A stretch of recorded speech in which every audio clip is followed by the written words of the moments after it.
Well, it was difficult and exhilarating at the same time. I mean, when you're actually, typing the words, you know, Frasier, Frasier says goodbye to his radio audience for the last time. It's it's scary in a way because not to make this too dramatic, but people cared about him and cared about that show and to live with the guy for 11 years, and this is really the end of something.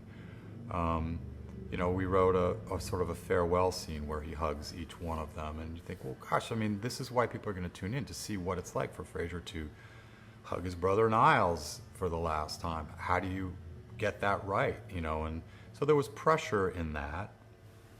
Um, I'll tell you, we made a huge mistake in the writing of that episode because we didn't give John Mahoney a goodbye with Frasier. And John, who's very polite to a fault, in a run through came up and said, do you think I could have a goodbye with Frasier?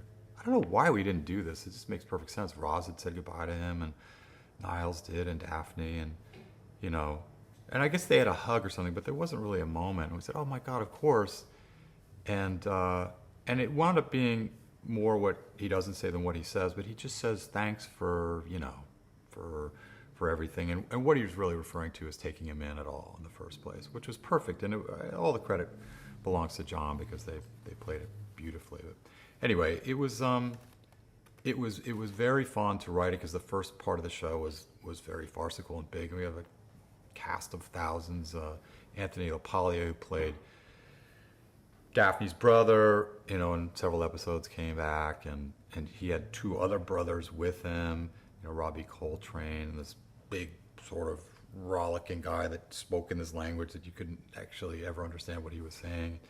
And Wendy Malick was in it, and Laura Linney, who was playing Frasier's love interest at that point. It was an hour-long episode with a million scenes, and there was a wedding and cannons getting shot off and all kinds of craziness. But then it also got sort of very small in the places that it needed to. And the last scene I thought was great. I mean, it has Frasier sort of making a decision, we think, to go pursue a new job in San Francisco. And Kelsey had come up to us and said, there's this poem that I think is very apt. It's always meant a lot to me. Maybe Frasier might, quote from that poem in his last radio broadcast. And then we thought, okay, well, we can try that, and then maybe there's a way that what he says in this poem actually inspires him to make his final decision, which is, does he go to San Francisco, or does he go to pursue the girl who's gone to Chicago? And maybe we can leave that as a surprise for the end, really lead the audience to believe that he's actually going to pursue the job, and only at the very final beat do you realize he's said, to hell with career, I'll go chase the girl. And so it was exciting to write that moment. I think the audience liked it, but pressure that comes with that too, because everybody had their own idea and desire for how the show should end, and you can't please everybody.